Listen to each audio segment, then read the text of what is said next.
All right, question 6. Graph the function f of x equals 1/3 raised to the x power. Which key features apply to the graph? So they're wanting the y-intercept. So that's actually pretty easy to come up with. The y-intercept, and if you don't know, you can see clearly, it's where the x value is always equal to 0. So in our calculator, and you can use any old calculator for this, you don't need a graphing calculator.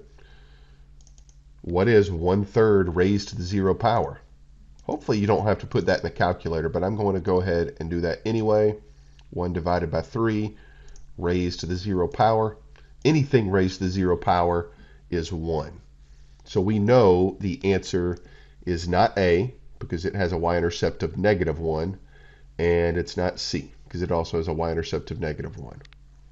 So then we just need to figure out, okay, is this graph increasing or decreasing over all real numbers? This part really isn't important, the part I just circled. What's important is this graph going up from left to right or down from left to right. So let's make a quick table of values. If you have a graphing calculator, you could just graph this.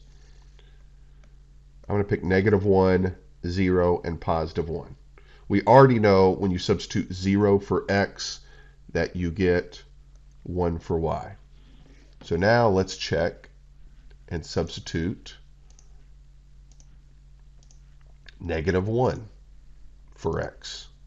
So raise to the -1, and that gives us +3.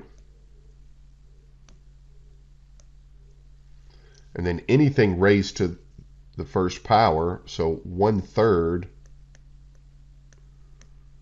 raised to the first power is just itself. You could again check that in the calculator, but no need. And then let's make a quick graph. Y-intercept of 0, 1 has the point -1, +3 up here, has the point +1, 1/3 down here. So is this graph going uphill or downhill from left to right? It's clearly going downhill. So this graph has a y-intercept of 0, 1, and it is decreasing over all real numbers.